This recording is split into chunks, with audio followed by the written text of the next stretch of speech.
우리 구호를 한번 외치고 한번 시작했으면 좋겠어요. 어느 손을 드시고 새 포도주를 담겨서 새 부대를 준비하잖아요. 그죠? 새 부대를 준비하여 새 포도주를 담자. 시작. 준비하여 새 포도주를 담자. 한 번 더 시작. 이쪽인 새 부대, 이쪽은 새 포도주. 시작. 아주 잘했어요. 그런 새로운 포도주는요, 어떤 거예요? 자연적인 포도주가 아니에요. 아주 초자연적인 포도주. 예수님이 새 포도주를 만들었잖아요. 뭘로? 가나 호인잔치 물로 만들었는데, 일반 포도주하고는 맛이 다르고 격이 다른, 그러한 역사가 여러분의 가정에 새해 꼭 일어나기를 축복합니다. 우리 교회도 꼭 그렇게 일어날 그런 설레이는 마음이 제게 있습니다. 그런 의미에서 오늘 우리는 무엇을 하리까? 이런 제목을 가지고 함께 은혜를 나누고자 합니다. 1967년도 6월 5일이 중동 제3차 전쟁이 일어나는 날이었습니다. 그 소식을 듣고 미국에서 유학 중에 있는 학생들, 중동에서 유학 온 학생, 또 이스라엘 유학 온 학생들 가운데 중동 아랍연합국에서 온 학생들은 혹시 국가에서 징집 명령이 떨어질까 봐서 학교 안 나오고 싹 사라져 버렸습니다. 그런데 이스라엘에서 유학 온 학생들은 교수님을 찾아가서 지금 우리나라 전쟁이 일어나서 제가 아무래도 조국에 들어가서 전투에 참여할 것 같습니다. 그렇게 허락을 받고 이 학생들은 이제 그 조국으로 돌아가려는데 교수님이 그 말씀입니다. 아니 전쟁이 일어나면 다시 돌아올 수 없을지도 모르고 거기 있는 사람이 다 할 건데 굳이 꼭 가야만 되겠느냐 하니까 그 학생이 대답하기를 훗날에 나의 자녀들이 그 전쟁이 일어날 때 조국이 위태로운 지경에 있을 때 아빠는 무엇을 했습니까?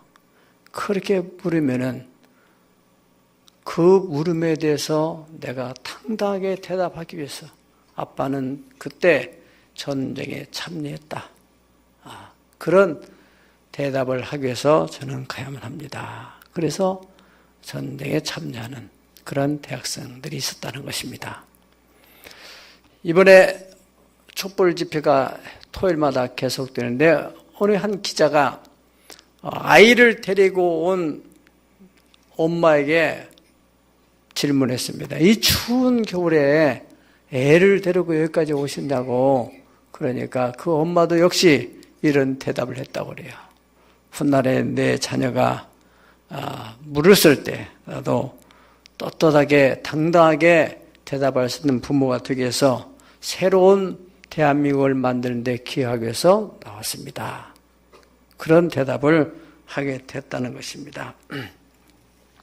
여러분, 우리는 이 훗날에 우리 자녀들의 물음에 대해서 대답할 준비가 되어 있는지 모르겠습니다. 우리 교회는 촛불 집회는 못 간다 할지라도 이 조국을 위해서 릴레이 금식 기도를 하면서 질서 있는 퇴진과 안정된 정치권 더 나아가서 경제도 안정된 가운데서 부흥이 일어날 수 있도록 기도를 하고 있습니다. 여러분, 저는 이 기도 중에 확신을 갖게 된 것은 반드시 역사의 주인 되신 하나님께서 우리 대한민국을 지금 새롭게 리모델링을 하고 있다. 아멘. 혼란의 전국이 수습되고 나면 분명히 세계가 부러워하는 그러한 대한민국으로 거듭나게 될 줄로 믿습니다. 이 사태에 대해서 세계 언론들이 다른 나라도 대통령 주변에 있는 사람들이 권력을 이용해서 비리를 행하는 일들이 대체로 있어요. 우리만 있는 게 아니고 그런데 이 여론들이 놀란 것은 그 수백만들이 모여서 비폭력적인 그러한 집회하는 거에 대해서 감정을 절제하고 또 그런 분노 감정도 다 내려놓고 이 평화로운 시위를 하는 그러한 모습을 보면서 세계 언론들이 놀라게 됐다는 거예요. 바로 그것이 대한민국의 힘입니다. 세계 여러 나라가 가질 수 없는 그런 힘. 그렇기 때문에 이제 다음 정권이 들어서고 또 정치권에 있는 사람들도 이야, 우리 대한민국 국민들이 이렇게 성숙했는데 우리가 이제는 적당히 이렇게 좀 비를 향하고 이래서는 절대 안 되겠구나. 역대 정권들도 다 그런 일들이 있었지 않겠습니까? 그러나 이제 앞으로는 절대로 그런 일이 없게 될 줄 믿습니다. 그런 의미에서 하나님께 지금 새로운 대한민국을 건설하는 그런 과정이 있다는 소망을 우리가 가지시고 우리는 크리스찬으로서 이때 무엇을 해야 되겠어요? 기도를 해야 되겠습니다. 역사의 주인 되시는 하나님이 역사 속에 개입하셔서 무엇보다도 우리는 감정적으로 또 어떤 쪽에서는 빨리 내려와라 하면 내려와가지고 나라 그 다음에 어떻게 하겠어요? 다음 정권이 들어설 때까지는 안정되게 가야 되고 대북관계도 있고 또 미국의 지금 새로운 대통령 트럼프 대통령이 또 보호주의 무역을 통해서 자국 이익을 위한 그런 정책을 편다는데 이 경제적인 문제도 지금 불안해하고 있는데 일단은 안정되고 질서 있는 퇴진이 이루어지도록 우리가 기도를 해야 됩니다. 또 이런 시점에서 하나님께서 우리 교회도 지금 새롭게 하시는 역사를 지금 저는 느끼고 있습니다. 여러분 각 부서들이나 또 기관들 또 교구나 또 우리 교육기관 초등부, 유치부, 학생부, 청년부 이런 부서들이 올해는 혁신적인 우리 박물관도 지금 새롭게 지금 거듭나고 있습니다. 박물관. 국제학교도 그렇죠. 영재스쿨도 그렇죠. OK 마켓이나 오케스트라나 경로대학이나 또 남방 북방 선교회 여러 사역들 가운데 지금 새로운 변화가 일어나고 있다는 거.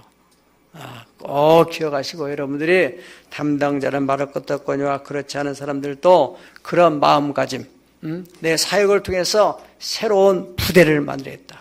여러분 가정도 마찬가지입니다. 새로운 부대는 어떤 물질적인 것을 말하는 게 아니고 우리의 심령 내면적인 마음의 그릇을 말하는 거예요. 하나님이 우리를 보시는 것은 외모를 보지 않고 그 마음을 보신다고 했었습니다. 뭐로 지킬 만하보다 네 마음을 지켜라. 생명의 근원이 마음에서 나느니라. 대저 그 사람의 마음이 어떠하면 그 위인도 그러하도다. 아멘. 그 새로운 부대는 바로 새로운 마음이에요. 마음이 새롭게 되면은 사람이 새로워져요. 남편이 볼 때 우리 부인이 새로워졌구나.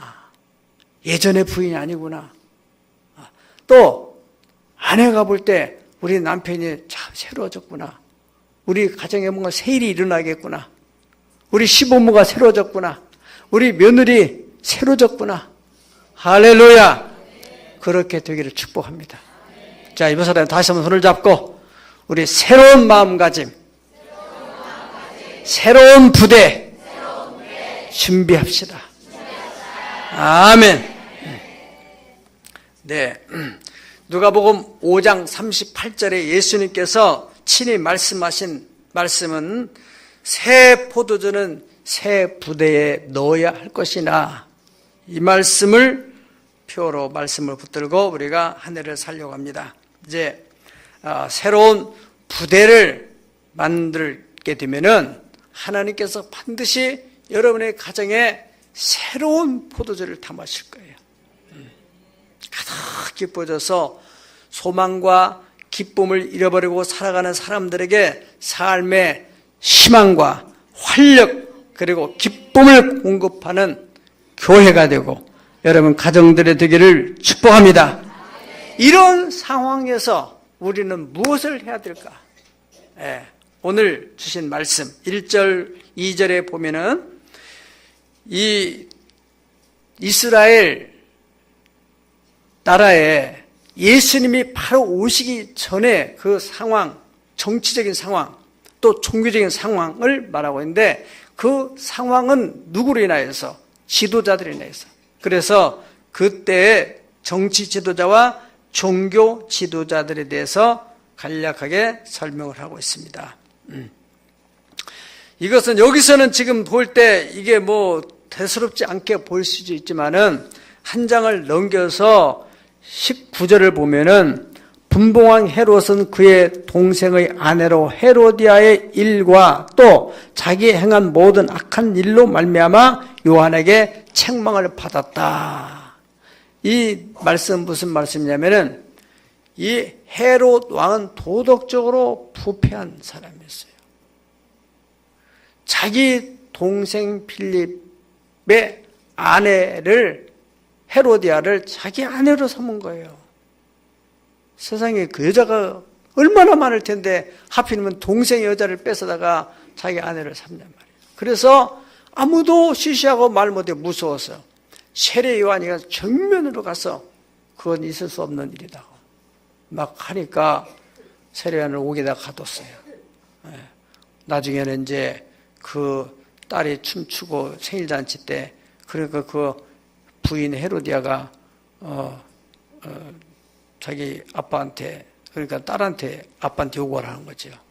아빠가 너무 감격이 돼가지고 야 너한테 뭘 내가 상을 주고 싶고 선물 주고 싶은데 뭘 원하느냐 그러니까 그 부인이 세례요한에 머리 달라고 하려고. 그 여자도 보통 여자가 아니죠. 그야말로 그렇게 부패한 시대예요. 종교적으로도 마찬가지입니다. 그래서 결국에는 예수님이 십자가 못 박게 되는 그런 사태까지 벌어졌는데 그래 정치적으로 종교적으로 그 아무런 상황에서 정말 혜성처럼 나타난 세례 요한이라는 사람이 약태 터울 옷을 입고 그리고 메뚜기와 석청을 먹으면서 광야에서 하늘을 지붕 삼고 땅을 방바닥을 삼며 살아가는 이 야인이 청천벽력 같은 외침을 외칩니다. 광야에서 외치는 자의 소리가 있어 너희는 주의 길을 예비하라. 그의 지름길, 그의 첩경을 평탄하게 하라. 높은 산, 낮은 산, 높아진 것은 낮아지고 험한 것은 평탄하게 되고 굽은 것은 곧게 하고 낮아진 것은 높이고 그래서 킹스 로드를 만들어라. 지금 메시아가 온다. 그러한 외침을 외칠 때 사람들이 두려워가지고 다들 저마다 시시하고 지은 죄들이 있어가지고 그래서 다 요단강가로 나오는 거예요. 세례를 받으러 나올 때 세례 요한이 세례를 주는 그 사람들을 향해서 독사의 자식들아 너희가 지금 임박한 진노를 피하려고 하느냐. 도끼가 지금 나무 뿌리에 누워있으니 열매 맺지 않는 나무들은 전부 다 찍어서 다 불에 던질 것이다. 너희가 속으로 아브라함의 자손이라고 생각하지 말아라. 하나님이 이 돌덩어리를 가지고 너희 같은 아브라함 자손을 얼마든지 만들 수 있다. 그러니까 사람들이 막 어찌할 수가 없는 그때 이 사람들이 묻습니다. 그러면 우리가 무엇을 하리까? 따라서 그러면 우리가 무엇을 하리까? 이 말씀에 대해서 첫 번째로는 우리가 생각할 것은 구태의연한 생각을 버려라. 따라서 구태의연한 생각을 버려라. 우리 조상이 아브라함이고 그러니 나는 아브라함의 후손이고 그러니 나는 당연히 하나님 백성이다. 아무렇게 살아도 된다. 그런 잘못된 사고체계 그거를 버려야 된다. 타성에 젖어 있는 그러한 구태의연한 생각, 또 그런 마음, 생활 패턴, 그런 종교적인 형식, 이런 것을 가지고 있는 것은 돌들 가지고도 그런 사람들을 만들어낼 수 있다. 생명력 있는 관계, 하나님과의 그 감사와 기쁨과 순종과 또 하나님을 향한 헌신의 그런 자발적인 그 관계들이 이루어져야 이것이 진정한 아브라함의 후손이지. 타성에 젖어 있는 그러한 생활. 제가 목요일 날 새벽에 3시에 하나님이 깨워주셔서 잠을 자고 싶은데 안 되니까 내가 기도를 했어요. 이번 주에 설교를 놓고서 기도를 하는 중에 하나님의 성령이 저한테 이런 감동을 주는 거예요. 이런 시대에 지금 바로 세례년이 온다면, 예수님이 오실 길을 준비한다면 이렇게 할 텐데, 어떻게 돌들을 가지고 아브라함 후손을 만드느냐. 이 시대에는 하나님께서 바로 인공지능, 로봇을 가지고 구태의연한 신앙의 사람, 그저 시계추처럼 왔다 갔다 하면서 예배나 드리고 가고 그냥 아무 생각 없이 그런 종교 생활하는 그러한 존재는 로봇을 가지고 만들어낼 수 있다는 겁니다. 지금 현재 일본에서는 그 로봇 인공지능이 식당에서 안내를 한다는 겁니다. 주문을 받는데요, 내부는 다 기계로 만들었지만은 외부는 피부도 아주 곱고 이쁘게 다 미녀같이 이렇게 만들어가지고 말도 하고, 어서 오세요, 이쪽으로 앉으세요, 안내하고, 뭐를 드시겠습니까? 주문을 받는데요. 그래가지고 그거를 받아가지고 주방에다가 몇 번 테이블 뭐 주문에 대한 얘기를 가르쳐준다는 거예요. 그러면은 정확하게 알아들어가지고 전달하는, 지금 그런 시대를 지금 살아가고 있어요.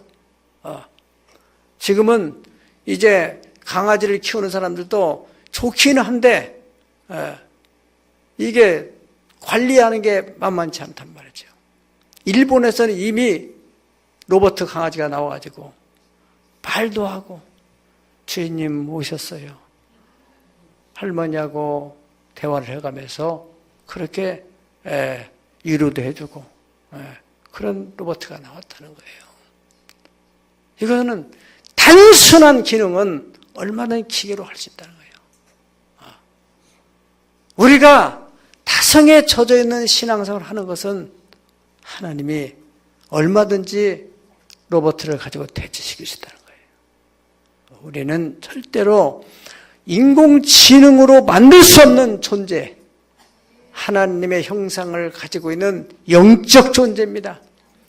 영성을 가지고 예배 속에서 찬양을 하면서 기도할 때 하나님의 영과 소통을 하면서 감동을 받고 성령의 그 감동 속에서 순종해 나가는 그런 기능은 AI 로봇 가지고는 도저히 할 수가 없는 겁니다.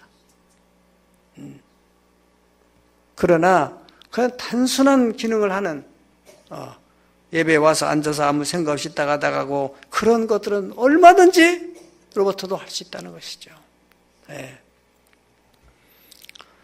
왜 이 구태연한 신앙에 대해서 책망을 하느냐?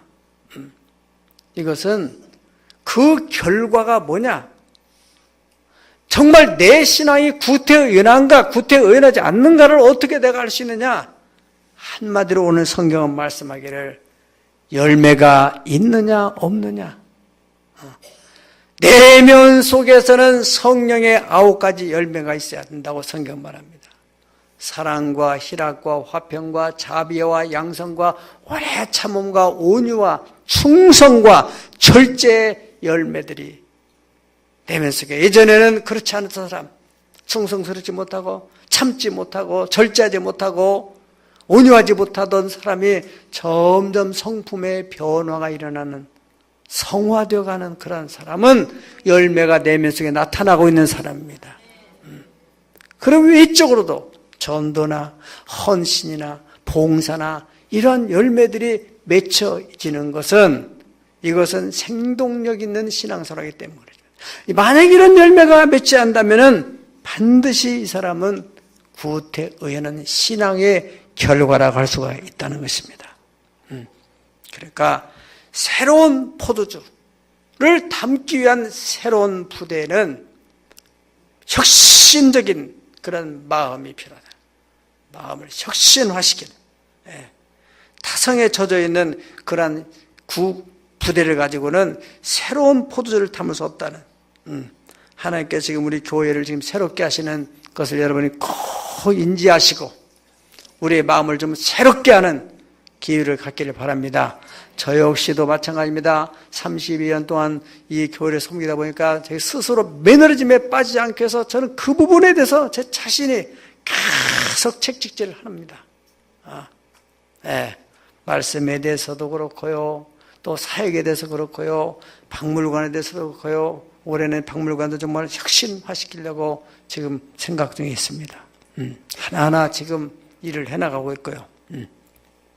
두 번째로는 그 무리들이 와서 우리가 무엇을 해야 되겠습니까? 할 때 예수님께서 사도 요한, 세례 요한이 두 벌 옷이 있는 자는 없는 자에게 나누고 먹을 것이 있는 자도 그렇게 해라.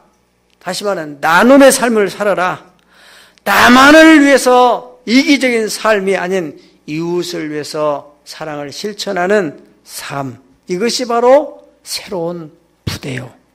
하나님이 거기를 담아가지고 또 나눠주기 위해서 우리를 주는 것이지 너 잘 먹고 잘 살고 이 땅에서 아방궁 생활을 하라 그런 의미가 아니거든요.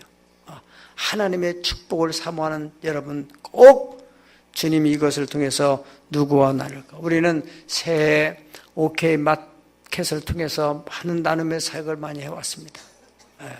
또 그와 외에도 CCF를 통해서 소년 가장들을 돕는 그런 사역.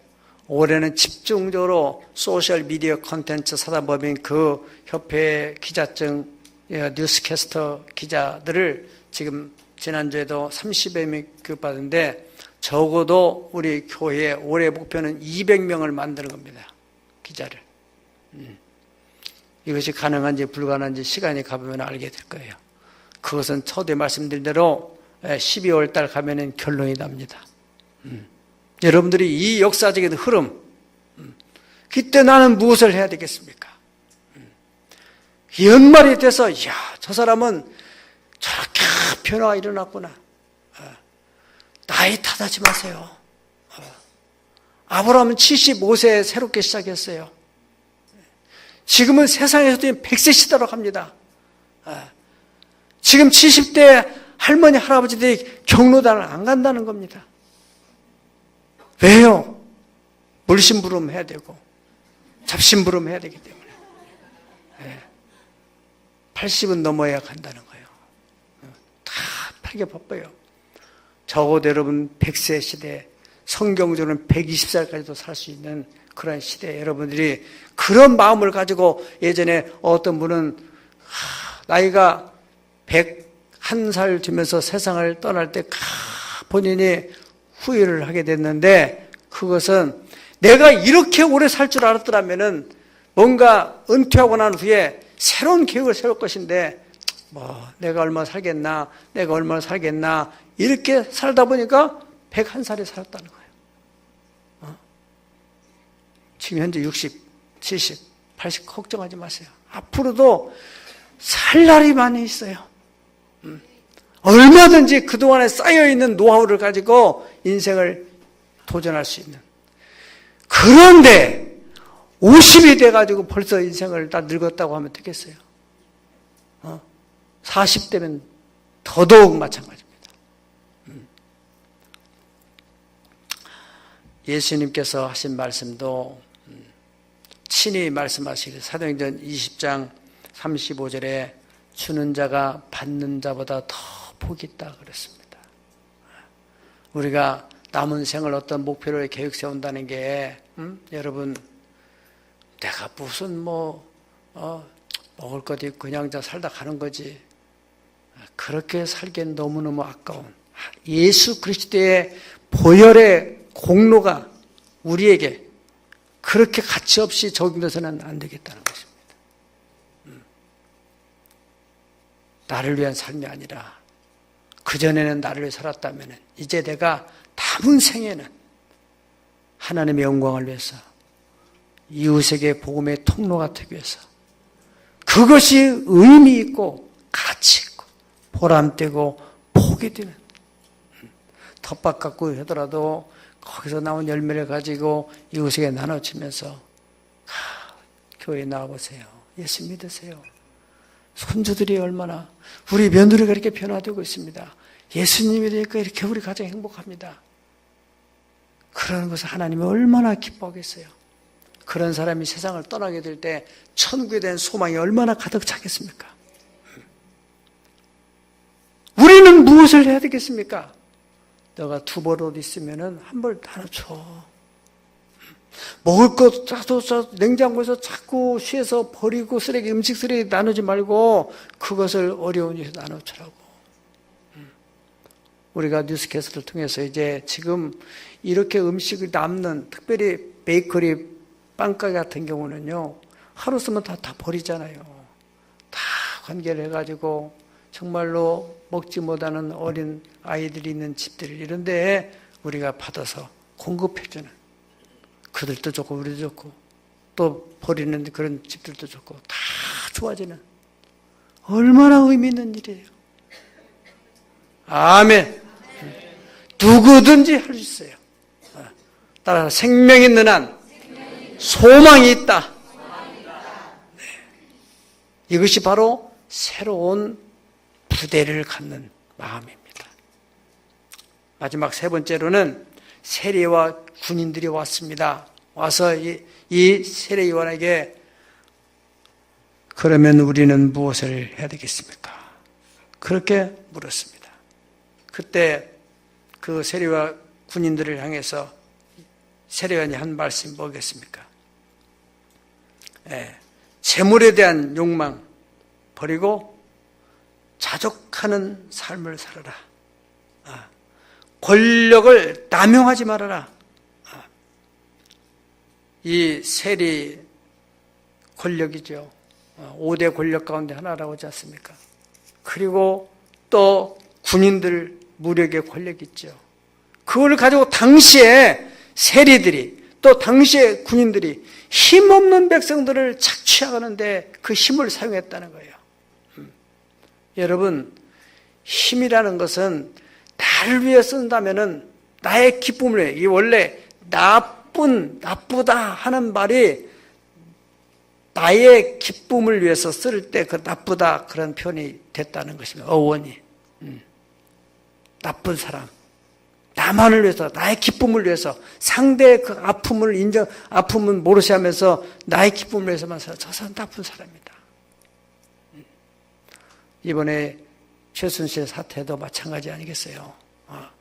그분이 그 대통령의 권력을 업고서 좀 좋은 일을 좀 했으면 얼마나 좋아요. 얼마나. 어려운 사람도 좀 도와주고, 좀 자기도 예전에 어려웠고, 또 이렇게, 피해를 입었던 그런 것들라면 어려운 사람들 좀 돌봐주고 그랬더라면 얼마나 좋아요. 민원이 풀리지 않은 것들 민원도 해결해주고 그렇다면 얼마나 좋겠어요. 그것을 전부 자기를 위해서 딸을 그냥 이화여대를 막 집어넣고 예전에 박정희 대통령도 자기의 그 딸을 갖다가 얼마든지 그 당시에는 하늘에 날아가는 새도 떨어지는 권세를 가지고 이화여대를 못 집어넣겠어요? 서울대를 못 집어넣겠어요? 그런데 그냥 서강대 집어넣고 말았잖아요. 지금은 어느 시대인데 거기다 집어넣는 것도 다 이렇게 막 해가지고 어디 인터넷에는 이런 증언이 나오는데 승마 경기장에서 승마 심사위원들이 그 사람들은 이미 다 그 최순실 씨의 휘하에 있는 사람이기 때문에 그냥 경기하면은 다 1등, 정유라 씨 1등을 다 하는데 이 심사위원들이 서너 명이 밖에 교체가 됐다는 거예요. 이 사람들은 못 모르고 제대로 평가를 하다 보니까 이 사람이 2등이 됐다는 거예요. 그 2등이 됐는데 그 엄마가 딱 오더니 조체가 심사를 어떻게 하는 거예요? 한번 성질내더니 어떻게 하겠냐, 우리가 제대로 다 했죠. 아, 이런 데 얼마 있지 않아서 경상도에 있는 어느 경찰서 형사들이 닥쳐가지고는 그 심사위원들을 다 데리고 갔댔잖아요. 그래, 심사위원들이 이거 지금 우리가 뭐 때문에 가는 거지 모르고 끌려가가지고 어떻게 된 겁니까? 뭔 겁니까? 심사 똑바로 보라는 거 아니에요. 우리 그냥 찾아봤는데요. 아니, 우리도 몰라요. 위에서 자꾸 힘들게 하니까 그러게 앞으로 똑바로 보란 말이에요. 네, 앞으로 똑바로 보겠습니다. 자술서 다 쓰고 나왔다잖아. 웃을 일 같지만은 참, 그 힘은 여러분 누구엔다 체력적인 힘도 있고 체력의 힘도 있고 권력의 힘도 있고 또는 지력의 힘도 있을 수 있습니다. 그런데 그 힘을 이웃을 위해서 쓰라는 거예요. 하나님 주실 때는. 자기를 막 뽐내기 위해 쓰게 되면 그 반드시 문제가 오게 됐어요. 예. 이 검찰들도 정말 공익을 위해서 권력인데 그렇게 써야 되는데 사사로운 욕망을 위해 쓴 사람들은 다 자기 스스로가 또 조사받으러 들어가잖아요. 다 그렇지 않습니까? 여러분 세상을 보세요. 여러분 자녀들 가운데서 앞으로 검사될 사람들도 어떤 공직자의 힘을 가지고 있는 사람이 있을 수 있으니까 지금부터 교육을 시켜야 돼요. 따라 힘은 너를 위해 쓰지 말고 공익을 위해 써야 된다. 아멘. 우리가 크리스찬으로서 물질도 마찬가지입니다. 체력을 가지고 있습니까? 그러면 이 체력을 다만을 위해 쓴다 무슨 의미가 있어요? 내가 먹으면 얼마나 먹겠어요? 못 먹는 사람들이. 내가 먹고 남은 것을 기다리는 나사로 같은 사람들도 있는데 조금만 덜 먹고 나눠주면 얼마나 좋겠어요. 우리가 박물관에 지금 사슴을 들여놓으려고 지난주 목요일 날 사슴 농장을 갔어요. 엘크라고 하는 사슴이 우리가 생각하는 사슴은 꽃사슴인데 이 시흥주에는 없대요. 그런데 엘크는 얼마나 소같이 큰 사슴인데 가는데 이 주인이 지나가려고 하는데 난 사슴 소변 보는 거 처음 봤어요. 이 수컷이 소변을 보는데 꼭 초등학교 7살짜리 이런 애들이 막 개구장 애들이 소변 보는 거 있잖아요. 막 수컷이 막 그렇게 하는 그래서 아니 어떻게 소는 가만히 소변을 보는데 쟤는 왜 저렇게 막 야단을 치면서 소변을 보는지 이상하더라고. 개구쟁이 같이 소변을 보는 거예요. 그래서 내가 주인한테 왜 그러냐고 그러니까 저놈이 지금 힘 자랑한다는 거예요. 어떤 때는 이렇게 주인이 가면은 막 주인한테 막 소변을 막 쏴버린다는 거예요. 그러니까 그럼 어떻게 되겠어요? 얻어맞지. 자, 그리고 그 뭐냐? 힘을 겸손하게 써야지. 심승도 마찬가지야. 참 아주 이상하더라니까. 그놈들이 막 힘이 생길 때는 막 감당을 수 없대요. 그래서 막 이 철창으로 막 만들어놨어요. 쇠파이프로 가지고. 그래도 만약에 안 되면 어떻게 되겠어요? 조사장에 가겠죠. 우리도 마찬가지입니다. 여러분, 대통령이든 어떤 권력자든 우리 재력가든 또 우리가 어떤 체력을 가지고 있든 무슨 사회의 어떤 직위를 통해서 얻은 힘, 교회도 마찬가지입니다. 가정도 마찬가지입니다. 가장으로서 어린 땅에서 그냥 막 무관련식으로 이놈 자식 막 닥달을 하고 걔들이 마음에 상처가 생기잖아요. 그래서 끝나는 게 아니에요. 이게 지금은 힘을 못 쓰고 계속 들어오고 있다가 나중에 힘을 쓸 때가 될 때 그때 폭발하면은 불특정 다수에게 화풀이 하는 거 아니에요. 다 그게 그 부모가 힘을 잘못 썼기 때문에 그 상처로 인해서 이런 사회적인 문제가 발생하는 거거든요. 요즘에는 가장이 남편보다도 여자들이 가장이라고 하는데 힘 제대로 쓰세요. 너무나 억울하게 만들지 마세요. 자녀들이나 여사람들. 이것이 바로 세례 요한을 통해서 주시는 하나님 말씀이에요. 군인들을 향해서 또 세무 직원들을 향해서 오늘 우리들을 향해서 교회에서도 여러분들이 직분이 있습니까? 혹은 기관장을 맡았습니까? 그러면은 이것이 섬기라고 주신 주님의 직분이지 이걸 가지고 그 어떤 쇠들을 부리는 것처럼 한다면은 그 성도들이 얼마나 상처를 받겠습니까? 역사의 주인 되시는 하나님에 의해서 우리 대한민국이 새로워지는 이때 과연 우리는 대한민국의 한 국민으로서 무엇을 해야 될 것인가? 여기에 발맞춰서 우리 새하늘의 교회를 통해서 지금 하나님께서 새로운 일을 지금 행하고 계십니다. 그럴 때 우리가 주님 앞에 주님 나는 이럴 때 무엇을 해야 되겠습니까? 이 교회와 더불어서 이 교회 안에 있는 여러분들의 가정과 기업도 뭔가 새로워지는 역사를 하나님이 전개시키려고 하시는데 여러분들이 마음가짐을 예전 같은 구태연한 생각을 버리시고 그리고 다만을 위해 살려고 하는 그런 생각 버리시고 내가 가지고 있는 중에 조금 나눔의 삶을 살겠다. 섬김의 삶을 살겠다 하는 그런 마음 담고 내가 아직도 답을 얻지 못했다면 이 한 주간 그리고 더 나가서 12월 한 달만이라도 주님 나는 무엇을 해야만 되겠습니까? 우리는 무엇을 하리까?